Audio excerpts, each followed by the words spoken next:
Hoje, muitos estão clamando pelo Deus vivo, anseiam pela presença divina. Por isso, permita que a palavra de Deus fale ao teu coração.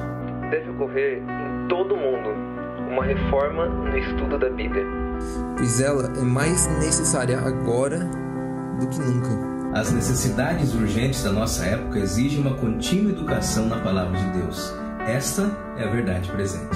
Temos um mapa, dando todas as indicações do caminho, e não devemos contestar a respeito de coisa alguma. Apodere-se desse mapa. Vamos caminhar juntos em direção ao céu.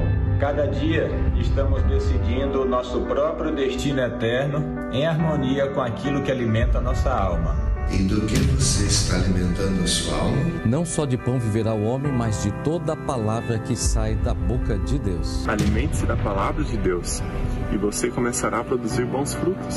Afinal, sua vida pode ser o único evangelho que muitas pessoas vão ler. Em tempos de crise, nada melhor do que as boas novas da salvação para fortalecer a nossa alma. Suas promessas de conforto e segurança são verdadeiras e temos na Bíblia o acesso a todas elas. Deus é nosso refúgio e nossa força, socorro que não falta em tempos de aflição. Por isto, não teremos medo, ainda que a terra se mude, e ainda que os montes se transportem para o meio dos mares. Ainda que o mundo seja um caos, devemos saber que todas as coisas estão sob o controle do nosso onipotente Deus. 1000 cairão ao teu lado, e 10.000 à tua direita, mas tu não serás atingido. Como não confiar nessas promessas de um Deus tão poderoso, detalhista e fiel? A Bíblia nos confirma: nosso Deus não pode mentir. Então, creia. Por isso, mais do que nunca, devemos nos apegar à sua palavra. A Bíblia é a palavra de Deus, nossa regra de fé. Carta de amor para os seus filhos, para os nossos filhos. Então, quem tem ouvidos, ouça o que o Espírito de Deus diz à sua igreja.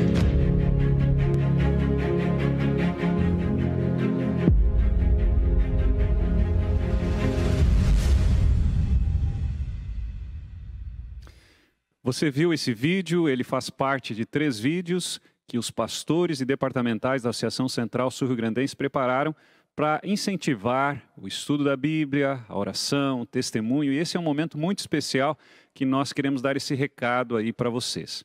Muito bom dia a todos, bom sábado. Esse sábado é um sábado especial que a gente está homenageando as queridas mães, um abraço a todas as mães. Eu lembro da minha mãe que está em Esteio, um abraço para ela.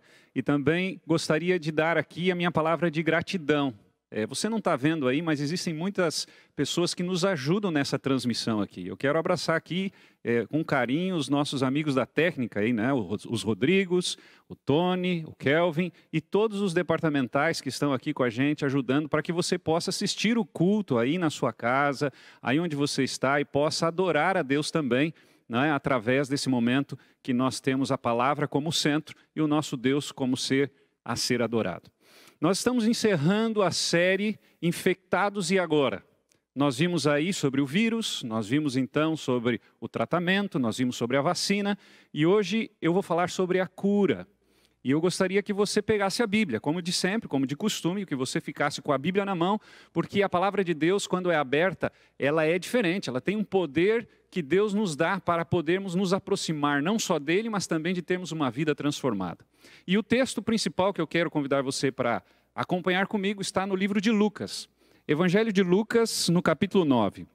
O Evangelho de Lucas, ele traz aqui no capítulo 9, dos versos 28 em diante, uma experiência muito interessante. Eu diria até uma experiência intrigante. Algo diferente. Algo que, na realidade, não se viu até então no texto bíblico. Onde nós vemos Jesus, junto com seus discípulos, vivendo ou vivenciando uma experiência única, ímpar. E olha o que diz o texto aí. Lucas, capítulo 9, verso 28, diz assim: Cerca de 8 dias depois de proferidas essas palavras, tomando consigo a Pedro, João e Tiago, subiu ao monte com o propósito de orar. E aconteceu que, enquanto ele orava, a aparência do seu rosto se transfigurou e suas vestes resplandeceram de brancura. Eis que 2 varões falavam com ele, Moisés e Elias, os quais apareceram em glória e falavam da sua partida, que ele estava para cumprir em Jerusalém. Pedro e seus companheiros achavam-se premidos de sono, mas, conservando-se acordados, viram a sua glória e os 2 varões que com ele estavam. Ao se retirarem esses de Jesus, disse-lhe Pedro, Mestre, bom é estarmos aqui. Então façamos 3 tendas, uma será tua, outra de Moisés e outra de Elias, não sabendo, porém, o que dizia. Enquanto assim falava, veio uma nuvem e os envolveu, e encheram-se de medo ao entrarem na nuvem. E dela veio uma voz dizendo, Este é meu filho, meu eleito, a ele ouvi. Depois daquela voz, achou-se Jesus sozinho, e eles calaram-se, e naqueles dias a ninguém contaram coisa alguma do que tinham visto. O texto bíblico aqui apresenta o relato de Jesus com os seus discípulos, mas não eram com todos os discípulos. Se você analisar aí, existem 3 discípulos. Eu quero que você pare para pensar um pouquinho sobre a experiência desses 3 discípulos. Nós podemos ver esses 3 discípulos em outras ocasiões. Nós podemos ver eles no Getsêmani, nós podemos ver eles também na casa de Jairo, quando a filha de Jairo ressuscitou. Esses 3 discípulos, não que eles eram especiais para Jesus, mas eles se tornaram especiais pela vontade de estarem com Jesus. E eu quero que você entenda isso. Na realidade, a Bíblia apresenta aqui de que Deus, ele se alegra com aqueles filhos que têm um desejo maior de estar na sua presença. O texto de hoje apresenta aqui justamente o relato desse encontro, esse encontro fora do normal, podemos assim dizer. Porque além dos discípulos, aqui nós vimos 2 figuras que são muito importantes no Antigo Testamento.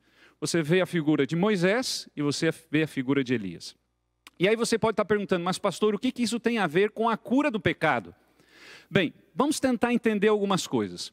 Algum tempo atrás, alguns anos atrás, já algumas décadas, um dos pioneiros de uma das igrejas aqui do interior do Rio Grande do Sul, chamado Astolfo Braga, ele então nasceu na cidade de Itaqui, e eu sei que muitos irmãos estão assistindo aí Itaqui.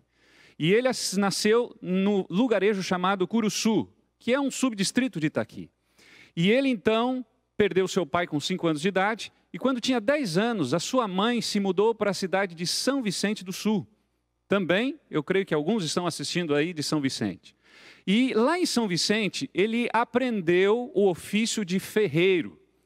E isso tinha já 12 anos de idade. E quando ele tinha 16 anos, começaram a construir uma ponte em São Vicente do Sul. E ele então, eu falei São Vicente, mas foi São Francisco. E daí ele saiu de São Francisco para São Vicente. E ele se hospedou num hotel em São Vicente do Sul. E lá em São Vicente do Sul, ele conheceu a sua futura esposa, que era a filha do dono do hotel. E ele começou a namorar com ela e com 25 anos casou. Quando eles casaram, resolveram se mudar para a cidade de Santiago, também aqui no Rio Grande do Sul. E ali em Santiago ele começou a trabalhar como ferreiro numa oficina. E naquela época o ofício de ferreiro era muito procurado. E durante aquele período ali de adaptação, eles receberam no 2º sábado que estavam morando em Santiago, a visita de 2 moças, muito bem vestidas, muito distintas. E essas moças agora convidaram para uma série bíblica, ou seja, uma série de conferências, assim chamamos, de temas bíblicos. E ele ficou um pouco constrangido, porque eram 2 moças, e ele pensou, não tem nenhum homem me convidando, eu não vou ir. E deixou que a sua esposa fosse. O nome dela, Herta, descendente de alemães. E aí então ela foi nessa série, que quem estava ministrando era o pastor Araceli de Melo. O pastor Araceli foi falando sobre a Bíblia e ela foi se encantando, foi tendo contato com a Bíblia como nunca e foi falando isso para o seu esposo. Mas ele tinha vergonha de ir nessa série porque até então ele pensava que só mulheres estavam lá. Até que um dia o pai dessas moças foi até a sua casa e o convidou pessoalmente para assistir a série de temas bíblicos na cidade de Santiago. E ali então, ele foi na primeira noite e ele começou a se encantar. E ele foi estudando a Bíblia e foi percebendo as maravilhas das promessas e a esperança que Deus nos dá. E ele começou cada vez mais a se apaixonar pelo texto bíblico. Depois de vários dias, várias semanas, mais de meses estudando a Bíblia, veio a decisão pelo batismo. E em novembro de 1939, ele se batiza e ele aceita Jesus como Senhor e Salvador. Ele começa então a guardar o sábado. E quando ele estava no terceiro sábado, na cidade de Santiago, ele resolveu à tarde fazer uma visita para um dos anciãos da igreja. Mas na volta, um carro o pega e o atropela e os atira para mais ou menos 12 metros de distância. Ele ficou quase que semi-morto ali. E alguém até acreditava de que ele não voltaria a si, de que ele não ficaria bom, que ele continuaria ali naquela situação. Mas a história diz que ele ficou curado. E ele depois, ao contar o relato, ele diz: eu senti um anjo me segurando no momento do acidente. A cura é uma coisa que é possível, sabia? Nós estamos vivendo um momento onde nós estamos vendo a evidência de um dos sinais da volta de Jesus. E muitos estão em busca de cura. Mas a Bíblia nos apresenta uma cura que é totalmente grátis, uma cura que resolve todos os problemas. E o texto que nós vimos aqui de Jesus sendo transfigurado no monte, ele é fundamental para nós entendermos esse processo. Vamos tentar entender todo o processo. Veja só, capítulo 9 de Lucas, no verso 28 em diante, fala de que Jesus e os discípulos estavam indo para um monte. Se você pegar todo o contexto, existe um livro chamado Desejado de Todas as Nações, vale a pena você ler, tem algumas coisas importantes ali. E esse texto desse livro fala de que eles estavam já praticamente o dia todo caminhando. E estava anoitecendo, o sol estava se pondo, e Jesus agora continuava caminhando. E os discípulos que estavam um pouco mais atrás se entreolhavam como se perguntando: vem cá, nós não vamos parar, nós não vamos descansar, nós não aguentamos mais caminhar. Era comum Jesus e esses 3 discípulos ficarem noites em claro orando. É claro que muitos deles não aguentavam, mas Jesus ficava muitas vezes orando, pedindo força do céu para enfrentar o desafio e o seu ministério. E ele continuava a caminhada, e quando anoiteceu, eles continuaram caminhando e subindo um monte. Os discípulos não aguentavam mais, estavam exaustos, cansados, eles queriam descansar, eles queriam dormir um pouco, talvez até comer alguma coisa. Mas Jesus continuava a caminhada, subindo um monte, subindo um monte, subindo um monte, e os discípulos não tiveram coragem de interpelar Jesus e falar com ele para que parasse. Até que quando já estava numa determinada altura do monte, Jesus parou. E ali então Jesus disse: nós precisamos orar. E o conteúdo da oração de Jesus era o seguinte, o pedido que Jesus fazia era o seguinte: Senhor, mostra a glória que eu tinha antes de vir a essa terra, quando eu criei junto contigo o mundo. Esse era o conteúdo da oração de Jesus. Jesus queria fortalecer aqueles discípulos que eram sinceros, mas que ainda não haviam entendido qual era o propósito da sua vinda. E os discípulos agora estavam ali exaustos, mas ouvindo o conselho para orar. E Jesus começa a orar, só que no meio da oração eles adormecem. E eles adormecem de exaustão mesmo, porque estavam muito cansados. Nem foi por relapso nesse momento. Mas Jesus continua orando. Enquanto Jesus ora, olha o que diz o texto que aconteceu. O texto diz que o rosto de Jesus, o verso 29, a sua veste resplandeceu de brancura.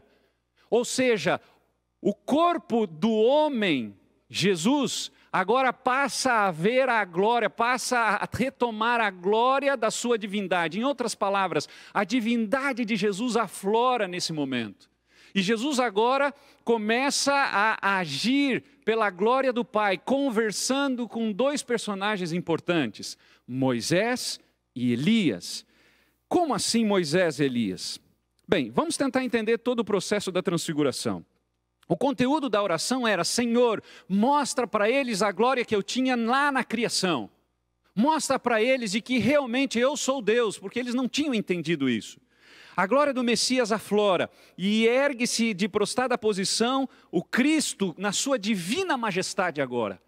E esse é um momento áureo do ministério de Jesus, porque ele precisava de uma aprovação, não como Deus, mas como homem, porque ele havia se proposto a não agir como Deus, mas agir como um homem e mostrar para a humanidade que quando nós estamos totalmente dependentes do Pai, nós podemos vencer qualquer vírus do pecado e podemos vencer através do poder de Deus as lutas que temos no nosso dia a dia. E então os discípulos agora, que estão mais próximos, eles conseguem ver, eles acordam e eles veem aquilo. E diz o texto que eles veem Moisés e Elias. Jesus queria uma aprovação do céu, sim. O Jesus homem estava pedindo isso. Era importante que o céu todo assinasse embaixo o ministério de Jesus. E interessante que os discípulos, eles estavam agora presenciando isso. E eles poderiam ser testemunhas oculares, e como foram, e poderiam testemunhar com muito mais força, talvez, esse relato para os demais que estavam, quem sabe, não na montanha, lá nas cidades. Mas eles não falaram muita coisa, diz o texto. Interessante que todos nós precisamos de aprovação. Eu lembro quando comecei meu ministério. Você sabe que na Igreja Adventista do Sétimo Dia, para se tornar um pastor, você precisa estudar 4, em alguns países 5 anos. E você tem um período de estágio que vai de 4 a 6 anos. E eu lembro quando eu estava nesse período de estágio, depois da faculdade, uma vontade tremenda de ter a aprovação da igreja, que para mim era a aprovação de Deus. E aí então, eu fico ali, muitas vezes sonhando, e ficava sonhando com aquele momento da imposição das mãos, porque para que uma pessoa se torne pastor da Igreja Adventista, depois do período de estudo, depois do período de estágio, vem então uma cerimônia chamada ordenação, que é a imposição das mãos, a separação daquela pessoa para trabalhar inconstantemente ou incondicionalmente para o Senhor. E eu lembro quando era criança aqui na escola do Camar, há pouco nós tivemos alguns pastores e professores aqui do Camar. E eu lembro que eu tinha um professor de educação física que me apelidou de pastor. Ele ainda trabalha lá, professor Fernando. E me apelidou de pastor. Hoje é o sábado da educação, né? Eu quero homenagear todos vocês, professores, com essa história. E ele me chamava de pastor e aquilo ficou, e os colegas começaram a me chamar de pastor também no colégio. E aquilo me fez criar um desejo tremendo. E quando eu estava desenvolvendo o ministério, eu queria muito essa aprovação. E eu lembro que chegou então os momentos das avaliações. Primeiro ano, vinha os líderes e eles iam até a igreja. Eu pastoreei 15 igrejas antes desse momento de aprovação, em 2 lugares diferentes. E ali então eram perguntas e tal, e o coração batia mais forte. E durante 4 anos, essas avaliações, até que chegou o 4º ano, veio a avaliação final. A avaliação final de um pastor adventista, ela não é tão simples assim. Uma prova oral e uma prova escrita. E a pessoa responsável, o pastor responsável, ele viajou muitos quilômetros. E chegou até em casa. E quando chegou em casa, estavam minha esposa e meu filho mais velho, que era pequeno. E aí então muitas perguntas. Ele chegou por volta das 8 da manhã. Agora imagina você, 8 da manhã até mais ou menos 1 da tarde respondendo perguntas. Chegou uma hora que eu não aguentava mais. Eu estava que nem os discípulos, exausto, quase que dizendo, para! E perguntas, e perguntas, e perguntas. E quando chegou perto da 1 hora, o pastor Ivanaldo Barbosa, hoje ele dá aula de teologia lá no nosso colégio, no IAP, próximo de Maringá. E ele olhou para mim no final de tantas perguntas e me disse assim, acho que deu, né? Vamos almoçar? Ufa! Eu não sabia se estava aprovado ou não, mas me parecia que sim, pela maneira que ele agiu, mas eu não aguentava mais aquele teste, porque estava exausto, cansado de tantas perguntas. Mas para mim era muito importante. A aprovação. Eu fico imaginando Jesus, ele estava cansado de ter caminhado o dia todo, mas ele precisava da aprovação do céu. E por isso ele sobe a montanha, e por isso ele fica orando, e por isso que ele pede para que Deus realmente mostre a sua glória que ele tinha quando criou o mundo, antes de se tornar homem, porque ele nunca deixou de ser Deus, mas ele tinha se proposto a ser dependente do Pai. E naquele momento vem a aprovação. E a presença de Moisés e Elias são, na realidade, um presente que o céu dá para Jesus. Veja essa história. Alguém pode estar dizendo assim, mas Moisés não morreu? Abra sua Bíblia em Judas, verso 9. Olha o que diz o texto de Judas. Esse texto é muito importante, já que nós estamos falando de cura. Judas, capítulo 1, não é? Porque só tem um capítulo, verso 9. Olha o que diz aí o texto sobre Moisés e o corpo de Moisés. Contudo, o arcanjo Miguel, quando contendia com o diabo e disputava a respeito do corpo de Moisés, não se atreveu a proferir juízo infamatório contra ele. Pelo contrário, disse, o Senhor te repreenda. O texto está falando que Jesus aqui, ele contendia com o diabo a respeito do corpo de Moisés. Você não vê isso em outras partes da Bíblia. Interessante que Jesus luta pelo corpo de Moisés. Se você for ao texto de Deuteronômio, capítulo 34, você vai ver o relato da morte de Moisés. E olha o que diz ali no relato da morte de Moisés em Deuteronômio 34, verso 4 a 6.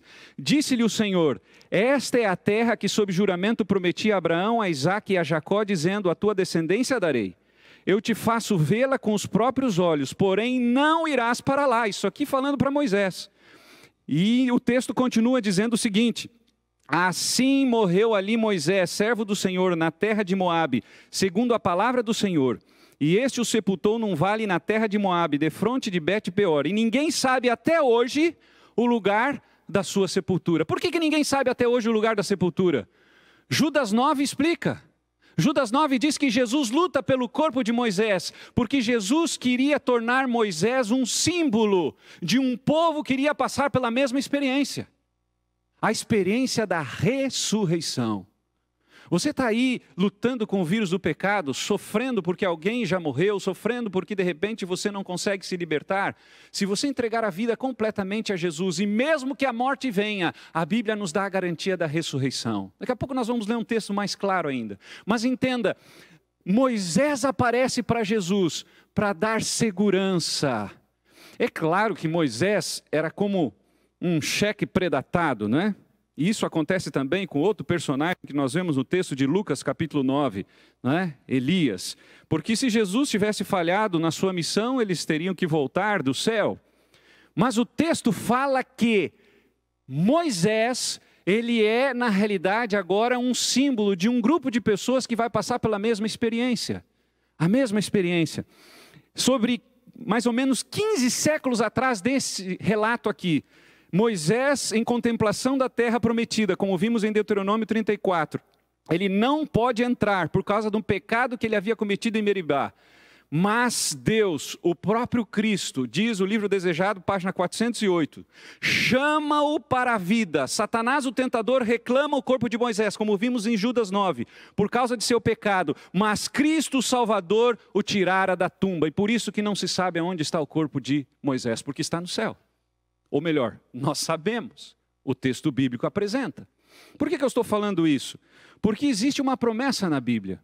Eu vejo às vezes, em alguns funerais de pessoas que não creem na promessa bíblica, desespero. Eu lembro de um especial que eu fui, onde as pessoas não criam na promessa da ressurreição. E as pessoas se desesperavam diante do caixão do ente querido, e choravam, e batiam, e gritavam, porque quando não há esperança de cura, há desespero, há tristeza, há amargura. Mas a Bíblia apresenta a realidade de que aqueles que morreram em Cristo ressuscitarão. Aqueles que morreram em Cristo terão a oportunidade de uma nova vida, e Moisés é um símbolo disso.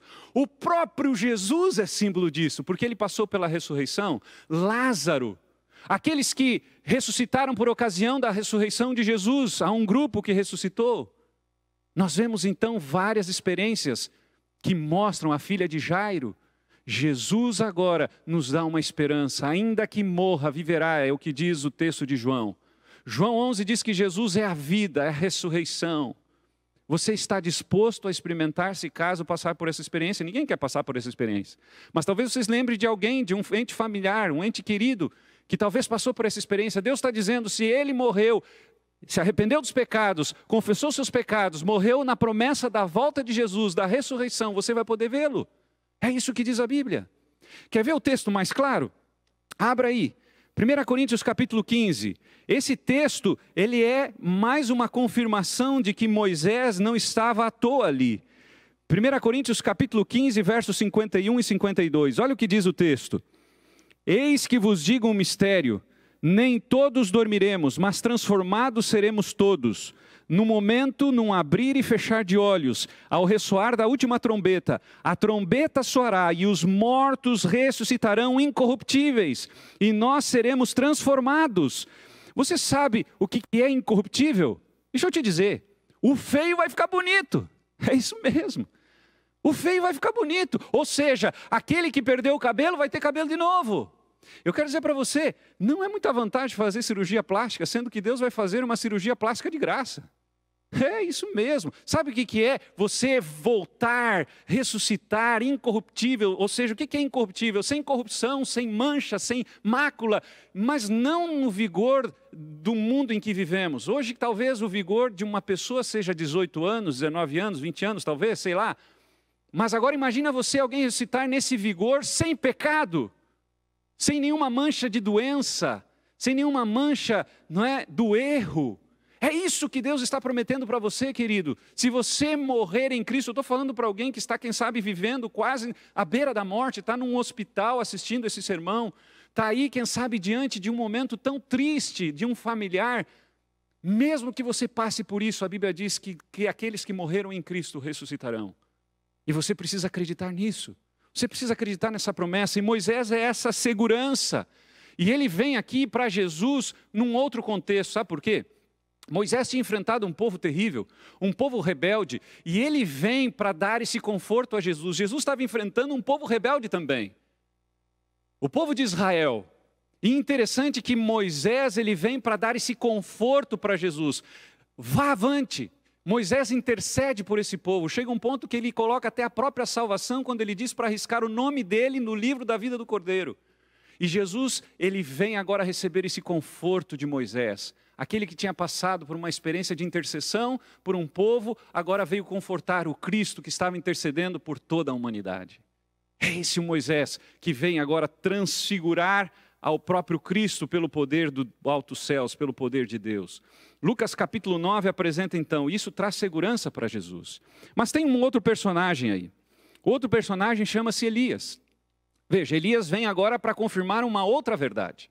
Uma verdade também que nós vimos por ocasião, ou veremos por ocasião da volta de Jesus. Diz o texto que eis que 2 varões, verso 30, falavam com ele, Moisés e Elias. Moisés nós já vimos a segurança da ressurreição. E Jesus confirma isso, e Jesus também é essa segurança. Agora Elias é a segurança da transformação em vida. Nós precisamos entender isso. Olha o que diz... 2 Reis, capítulo 2:11, menciona justamente a história de Elias. E Elias, ele foi então agora levado para o céu, diz o texto, num redemoinho. Interessante isso. Levado para o céu num redemoinho. Por que Elias foi levado para o céu num redemoinho? Elias, ele foi escolhido por Deus pela sua consagração. Durante mais de 3 anos ele esteve firme diante de um povo rebelde. E ele enfrentou muitos líderes de Baal, em nome do Senhor, sozinho aparentemente, pelo menos naquele momento estava sozinho. E ele vai então agora dar força para Jesus, como que dizendo, avance, avance, não tenha medo, você está num momento importante do ministério. Jesus, homem, precisava dessa confirmação. E Deus manda agora Elias para dar essa confirmação. Mas para nós, Elias serve como também a segurança da transformação em vida por ocasião da volta de Jesus. Interessante o que diz o texto de 1 Tessalonicenses, abra sua Bíblia aí. 1 Tessalonicenses capítulo 4, verso 17. Olha que interessante esse texto, e essa promessa é maravilhosa para aqueles que vão estar vivos por ocasião da volta de Jesus. 1 Tessalonicenses capítulo 4, 17 diz assim, depois nós os vivos, os que ficarmos, seremos arrebatados juntamente com eles entre nuvens, para o encontro do Senhor nos ares, e assim estaremos para sempre com o Senhor. Elias representa o povo que vai ser transladado para o céu por ocasião da volta de Jesus em vida. Você compreende isso? Elias, que fora transladado ao céu sem ver a morte, representa todo esse povo que quando Jesus voltar, vai estar vivo, mas que se arrependeu, que confessou os pecados, e nós já vimos isso nos sermões passados, falando sobre o tratamento. Interessante que Elias é uma segurança tremenda de salvação em Cristo Jesus.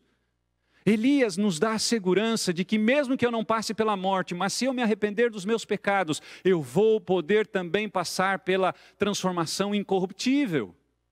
Eu vou deixar as marcas da dor, do sofrimento, as marcas do pecado, da velhice, mas não pelo meu poder, pelo poder de Deus.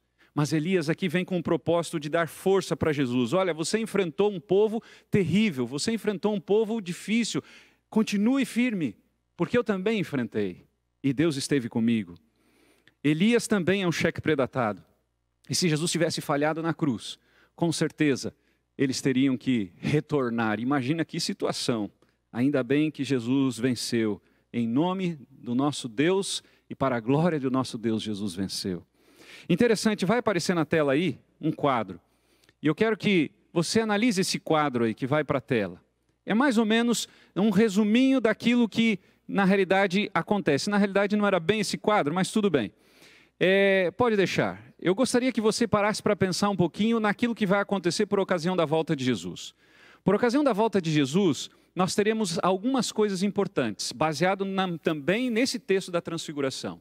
Nós teremos um grupo que estará ressuscitando, ok? Por ocasião da volta de Jesus, aqueles que creram em Cristo Jesus e se arrependeram. Nós teremos um grupo que estará vivo e que se arrependeu e que será transformado. Nesse momento, então, nós teremos uma alegria tremenda, vai ser um reencontro. Eu fico imaginando pessoas que perderam entes queridos e que morreram em Cristo Jesus, vão poder reencontrar, abraçar, beijar, o que a gente não pode fazer agora, né?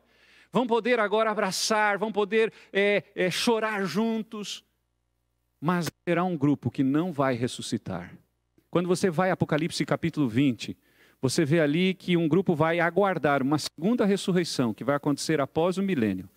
E esse grupo não vai poder ver Jesus lá no céu. Meus amigos, que grupo nós estaremos? Que grupo nós queremos realmente fazer parte? Do grupo dos salvos? Não importa se pela ressurreição ou pela transformação, pela transladação, ou o grupo dos perdidos. Nós precisamos tomar uma escolha nesta manhã. Nós precisamos fazer, não é, a nossa decisão. Deixar de se preparar é o mesmo que se preparar para o fracasso. Tem muita gente que não se prepara para a vinda de Jesus. Deixar de se preparar para a vinda de Jesus é o mesmo que se preparar para o fracasso, para a morte eterna. Compreender o que está acontecendo ao nosso redor é a melhor forma de nos prepararmos para o futuro. É a melhor forma que temos. Nós precisamos entender os sinais, as profecias que estão acontecendo. A gente precisa entender o que está acontecendo hoje. Essa crise faz parte de um dos sinais que nós vemos em Mateus 24, em Lucas 21. Um dos sinais. Eu quero encerrar contando uma história que eu gosto muito, de um menino. Esse menino, um dia, ele se dirigiu até um restaurante. Imagina um restaurante que tem um vidro enorme, onde as pessoas então ali podem ser vistas do lado de fora. E esse garoto era um garoto de rua. E ele vai até a esse restaurante e ele começa a olhar as pessoas comendo do lado de dentro através do vidro. E de repente, era próximo de um porto, passa ali o capitão de um dos grandes barcos que estavam ali, de carga, que vivia praticamente no mar. E esse capitão então vê aquela cena daquele menino ali, como que degustando o alimento, como querendo entrar dentro do restaurante para comer. E toca no ombro dele e diz: vem cá, o que está acontecendo? E ele disse assim: eu estou admirando esses homens e essas mulheres que estão se alimentando. E o capitão perguntou: você não comeu hoje? E ele disse não. E o capitão olhou e disse assim: olha, se você tivesse arrumadinho, eu entraria nesse restaurante e pagaria um almoço para você. Naquele momento, na atitude pueril de uma criança, aquele menino prontamente arrumou a sua roupa, arrumou o seu cabelo e olhou para o capitão e disse: estou pronto agora. Como que dizendo: por favor, me leva. O capitão ficou tão comovido com aquilo que ele pegou na mão do menino, entrou no restaurante e aí então pediu uma mesa e pediu então um prato de comida e os dois começaram a comer. O capitão começou a conversar com aquele garoto, perguntar quem era ele, de onde ele tinha vindo, quem eram seus pais. E a pergunta crucial foi: cadê os seus pais? E o menino disse: a minha mãe morreu já fazem 4 anos. Sim, a sua mãe morreu, mas e o seu pai? Eu não conheço meu pai. Não sei quem é meu pai. E naquele instante o capitão fica mais comovido ainda e disse para ele: olha, se você estivesse pronto, eu estou indo de viagem agora, eu estou entrando no meu barco, onde eu dirijo várias pessoas, e nós estamos levando uma carga para o outro continente. Se você estivesse pronto agora, eu te levaria junto comigo para ser o meu ajudante, o meu imediato. Naquele momento o menino, como fez da primeira vez, arruma rapidinho a sua camisa, arruma o cabelo, olha para o capitão e disse: estou pronto agora. Estou pronto agora. Naquele momento então, o garoto fica na expectativa de qual seria a reação do capitão. E o capitão então fica comovido, o coração arrebentado por dentro. termina de comer, não consegue mais comer. Quando o menino termina de comer, pega o menino e leva para o barco, leva para o navio. Chegando no navio, o capitão apresenta para os seus empregados, mais de 50 pessoas ali que eram coordenadas por ele. E disse: agora esse menino é o fulano de tal e será então meu imediato. Ele vai trabalhar comigo, respeitem ele. Tudo que ele pedir é porque eu pedi. Obedeçam a ele também. E assim foi. O tempo foi passando. E sabe o que aconteceu? O menino um dia ficou doente. Ficou muito febril. E o capitão começou a ficar nervoso, porque o menino tinha sido até então uma grande ajuda para ele. O capitão o ajudava e ele ajudava o capitão. Então aquilo tinha sido um momento muito bom para os dois. Mas só que o menino, ele não consegue levantar uma determinada manhã. Estava com muita febre, febre alta, 37, 38, 39, 40 graus. E aí então chama-se o médico que estava a bordo daquele navio. E o médico fica desesperado e durante alguns dias trata o menino, mas nada resolve, tudo fica piorando cada vez mais. E naquele momento então o médico agora olha para o capitão e disse: capitão, não tem muito o que fazer, não tem muito o que fazer. O garoto na realidade, ele está agora passando por um quadro muito difícil e eu não vou conseguir reverter o quadro. Se prepare para o pior. O capitão deixa escorrer a primeira lágrima, porque ele havia se apegado àquele menino. Vai até o quarto, conversa com o menino. E aí então começa a falar sobre coisas boas que eles já tinham vivido, já tinham se passado meses. E aí o menino começa a chorar, e o menino olha para ele e diz assim: capitão, você já entregou a sua vida para Jesus? E o capitão disse: por que você está me perguntando isso? Porque a minha mãe me ensinou que todos os dias eu tinha que entregar minha vida a Jesus. Capitão, eu quero te ver um dia no céu. Entrega a sua vida a Jesus. Naquele instante o capitão engole em seco. E ele já conhecia um pouquinho desse Deus por causa do menino. A sua mãe tinha educado muito bem aquele menino. Mas infelizmente ninguém o havia adotado, a não ser o capitão. E ele começa a apelar para o capitão, e o capitão agora fica em silêncio, e o garoto ali com muita dificuldade para falar, naquela cama, naquele leito de morte, começa a fazer um apelo para o capitão: capitão, entrega a sua vida a Jesus, porque eu quero te ver no céu, se eu morrer eu quero te ver no céu. E quando ele fala que quer te ver no céu, não imediatamente, é em relação a essa promessa que vimos, porque Jesus vai voltar, porque a pessoa que morre, ela está aguardando, como que dormindo, e quando Jesus voltar, aqueles que morreram em Cristo vão ressuscitar um corpo glorificado, sem mancha do pecado. E era isso que o menino estava se referindo. E o capitão sabia muito bem o que o menino estava se referindo, já tinha conversado sobre esse assunto com o menino. E o capitão então diz: sim, eu vou entregar a minha vida a Jesus. Segundos depois, aquele menino veio a falecer. Eu estou contando essa história porque eu sei que aí, do outro lado da tela, existem pessoas que precisam entregar a vida a Jesus também. Existem pessoas que precisam se arrepender de seus pecados. Precisam experimentar a cura total, que só vai acontecer por ocasião da segunda vinda de Jesus. Nós temos sinais bem claros hoje no mundo moderno. Guerra, rumores de guerra, fome, pestes, epidemias. Sinais que já estão acontecendo há muitos anos e que nos dizem que Jesus está bem perto de voltar. Querido amigo, querida amiga, eu quero te convidar nesta manhã a tomar uma decisão. Você está pronto agora? Você está pronto se Jesus viesse agora ou se a morte te levasse? Você teria a convicção, a certeza da salvação em Cristo Jesus? Você já fez todos os acertos que tinha que fazer com as pessoas que você está de mal? Você já fez todos os acertos com Deus em relação a pecados escondidos que talvez só você saiba? Você já entregou o seu coração 100% a Jesus? Deus está te dizendo: por favor, filho, entrega a tua vida para mim. Porque mesmo que você morra, você vai ressuscitar, como aconteceu com Moisés, como aconteceu com Jesus. E se você estiver em vida, você será transformado num abrir e fechar de olhos. Ao ressoar da trombeta, como diz o texto bíblico, você poderá então agora estar junto com Jesus nas nuvens e encontrar com Ele, como diz a Bíblia.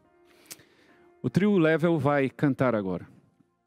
E enquanto eles cantam, eu quero fazer um convite para você. eu estou encerrando essa série. Foram 1 mês, 4 sermões, falando sobre o caminho da cura. E hoje eu te apresento a cura. O poder transformador de Jesus, que pode transformar até mesmo uma pessoa que morre. Pode transformar uma pessoa que está doente. Pode transformar uma pessoa que é má, se arrepender, numa pessoa boa. E eu quero convidar você a entregar a sua vida a esse Jesus. Estarei orando por você enquanto eles cantam. E no final eu quero fazer uma oração de entrega. Se você quer realmente entregar a sua vida a Jesus, este é o momento.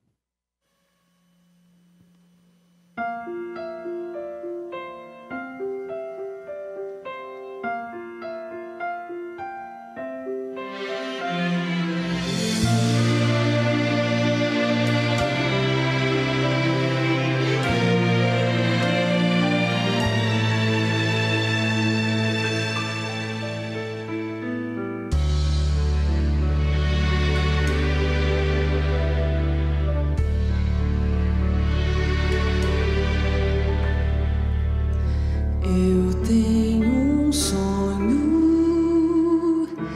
viver para sempre, chegar ao infinito, sobre as nuvens vou voar, abrir os olhos sem mais fechar. Sentir a doce melodia entoando um novo canto. Cada dia está mais perto deste sonho eu contemplar, pois Jesus está voltando e traz com ele esse lugar onde a paz habita e o amor é o respirar. Meu sonho enfim vai se realizar.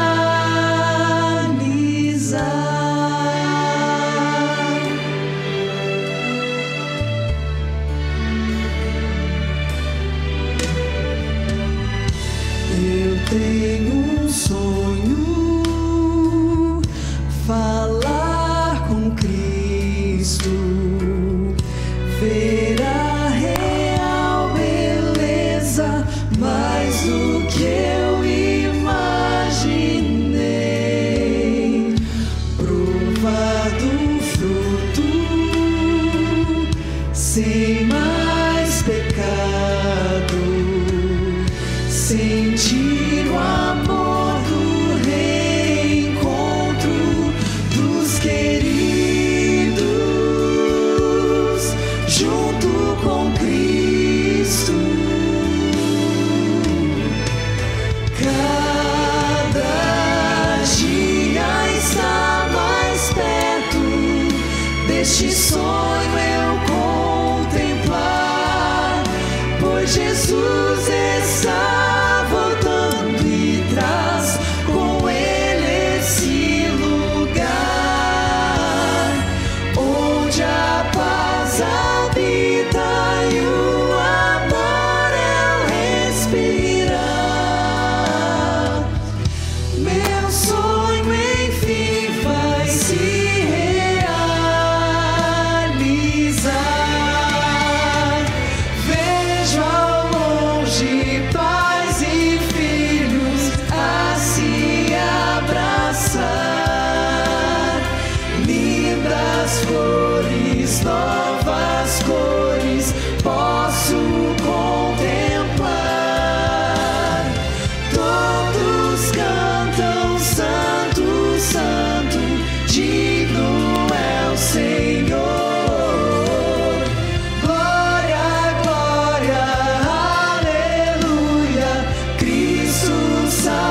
pois Jesus está voltando e traz com ele esse lugar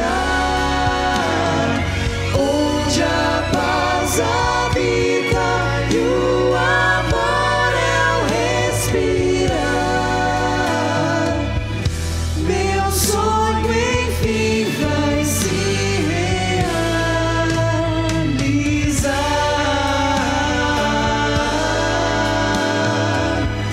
Meu sonho enfim vai se realizar.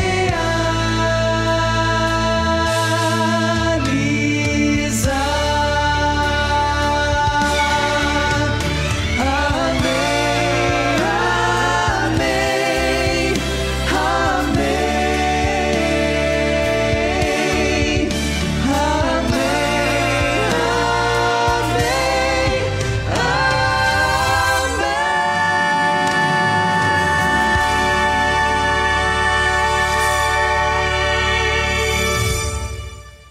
A Bíblia diz que Jesus vai voltar. E a Bíblia diz também que Jesus vai levar os filhos fiéis para passarem 1000 anos de férias no céu. Mas não basta só isso. A Bíblia diz que aqueles que se arrependerem de seus pecados, mesmo que passem pela morte, vão ressuscitar. Porque a pessoa que morre, ela está como que dormindo, diz a Bíblia.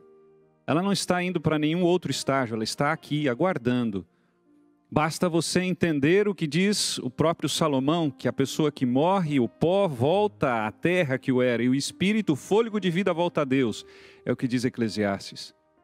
Portanto, queridos, não importa qual seja a tua experiência, se você perdeu um pai, se você perdeu uma mãe, se você perdeu um filho, se você teve a oportunidade de ensinar a Bíblia para o seu filho, se o seu pai e a sua mãe teve a oportunidade de conhecer parte da verdade que seja, mas ser fiel àquilo que sabiam, você pode alimentar o desejo de se reencontrar com eles. Agora, se Jesus voltar, nesse instante, se você e eu estivermos preparados, nós experimentaremos também a transformação, diz a Bíblia. Não agora para viver num mundo de dor e sofrimento, mas para viver num mundo sem dor, sem sofrimento, um mundo sem tristeza, sem doença, sem mágoa, sem morte. Nessa manhã, Deus está te chamando para entregar a sua vida completamente a Ele. A cura é possível pelo poder de Jesus Cristo. Até mesmo a morte tem cura, diz a Bíblia. Até mesmo a morte. Você já parou para pensar, você que perdeu um ente querido, poder rever esse ente querido através da promessa bíblica? Deus está nos chamando nessa manhã para entregarmos a nossa vida completamente a Ele. Você quer fazer isso? Levante aí onde você está. E nós vamos orar agora. E nós vamos pedir para que Deus transforme o nosso coração, que é mau, num coração bondoso, através do poder e atuação do Espírito. Para que assim nós possamos não só nos preparar para essa vinda, mas também ajudar outros a se prepararem. Feche os seus olhos. Querido bom Pai, nesse instante eu quero te agradecer, porque nós temos a Bíblia. Eu quero te agradecer porque o Senhor usou profetas no passado, cerca de 40, que escreveram inspirados por Ti, conforme Pedro nos diz. Nada do que está escrito não foi feito por homens, mas foi feito pela inspiração que o Senhor deu, usando os homens para que chegasse até nós. Muito obrigado, Pai. Obrigado pela preservação da Bíblia durante tantos anos. Hoje nós temos várias evidências da arqueologia e de tantos outros estudos de que o texto que temos é um texto fiel. Pai, muito obrigado por isso. E nesse instante nós queremos pedir que o Senhor nos dê o perdão. Se existe algum pecado que não confessamos, Pai, nesse momento nos perdoa, para que nós possamos experimentar a transformação que é oferecida através do poder de Cristo Jesus pelo Espírito Santo em nossa vida. Abençoe a cada amigo, a cada amiga que está assistindo, que eles possam confiar nessas promessas que estudamos nesta manhã e que juntos um dia possamos estar não mais ouvindo um homem falho pregando, mas ouvindo o próprio Cristo, o Senhor, falando a nós. É o que eu te peço, em nome de Jesus. Amém, Senhor.